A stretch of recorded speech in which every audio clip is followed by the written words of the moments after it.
वो हमारे बीच में बड़े बड़े कार्य कर रहा है, बड़े बड़े कार्य।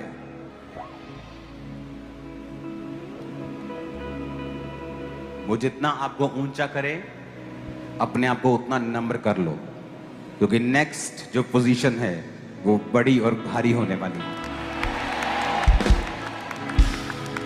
और ये बात मैं आज से नहीं बोल रहा हूं, मैं आपको प्रोफेटिकली बताता आ रहा हूं कि जो परमेश्वर का मकसद है वो आपको हाईएस्ट पोजीशंस के ऊपर लेके जाने का है।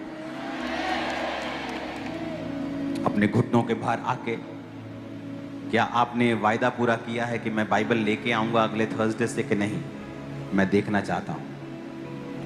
उठाएंगे पवित्र वचन को अपने हाथों में,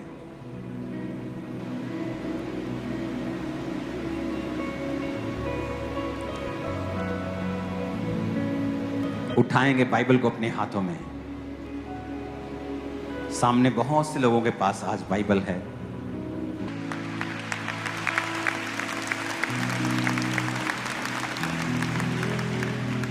दूसरा राजाओं 8 उसकी 1 से 6 आयत को हम पढ़ेंगे। अपने पड़ोसी को बोलो ध्यान से सुन। फिर से कहो ध्यान से सुन, क्योंकि ये वचन ही है जो तुझे आजाद करेगा। आमीन। लिखा, जिस स्त्री के बेटे को अलीशा ने जिलाया था, उसने उससे कहा था कि अपने घराने समेत यहां से जाकर जहां कहीं तू रह सके वहीं रहे, क्योंकि यहोवा की इच्छा यह है कि अकाल पड़े और वह इस देश में 7 वर्ष तक बना रहेगा। परमेश्वर के भक्त के इस वचन के अनुसार वह स्त्री अपने घराने समेत पलिश्तियों के देश में जाकर 7 वर्ष तक रही। 7 वर्ष के बीतने पर वह पलिश्तियों के देश से लौट आई और अपने घर और भूमि के लिए दुहाई देने को राजा के पास गई। राजा उस समय परमेश्वर के भक्त गेहजी से बातें कर रहा था। परमेश्वर के भक्त के सेवक गेहजी से बातें कर रहा था और उसने कहा, जो बड़े बड़े काम अलीशा ने किए हैं उनका वर्णन मुझसे कर। जब वह राजा से वो वर्णन कर रहा था कि अलीशा ने एक मुर्दे को जिलाया, तब वह स्त्री के बेटे को जिसने उसे जिलाया था वहीं आकर अपने घर और भूमि के लिए दुहाई देने लगी। गेहजी ने कहा, हे प्रभु, हे राजा, ये वही स्त्री है और यही वो उसका बेटा है जिसे अलीशा ने जिलाया था। तब राजा ने स्त्री से पूछा, जब राजा ने स्त्री से पूछा तब उसने सब कह दिया। तब राजा ने एक हाकिम को यह कहकर उसके साथ कर दिया कि जो कुछ इसका था, वरन जब से इसने देश को छोड़ दिया तब से इसके खेत की जितनी आमदनी अब तक हुई है सब इसे फेर दे। मैं 1 2 3 बोलूंगा, आप उसे फिर पढ़ेंगे 1 से लेके 6 आयत तक। 1 2 3 सब पढ़ेंगे।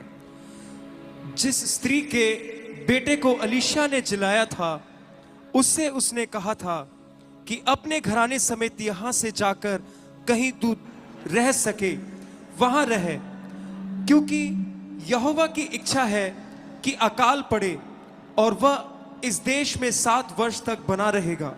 परमेश्वर के भक्त के इस वचन के अनुसार वह स्त्री अपने घराने समेत पलिश्तियों के देश में जाकर 7 वर्ष रही।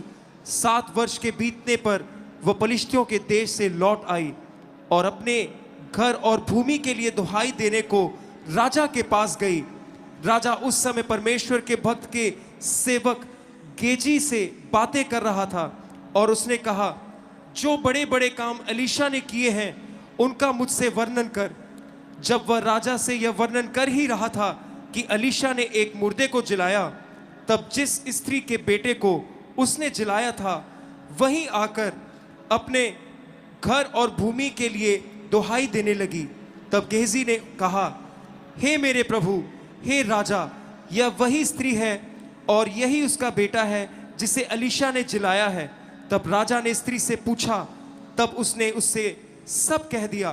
तब राजा ने एक हाकिम को यह कहकर उसके साथ कर दिया कि जो कुछ इसका था, वरन जब से इसने देश को छोड़ दिया तब से इसके खेत की जितनी आमदनी अब तक हुई सब फेर दे। आमीन। ये बड़ी इंटरेस्टिंग स्टोरी है। इसको फ्लैट करो माइक को।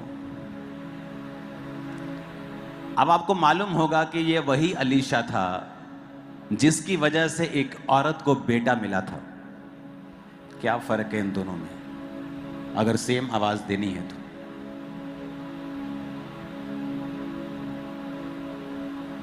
ऊंची आवाज में बोलो हालेलुया। फ्लैट करो इसे। ये वही लेडी थी जिसके जीवन में परमेश्वर ने बेटा दिया था। सभी को जय मसीह।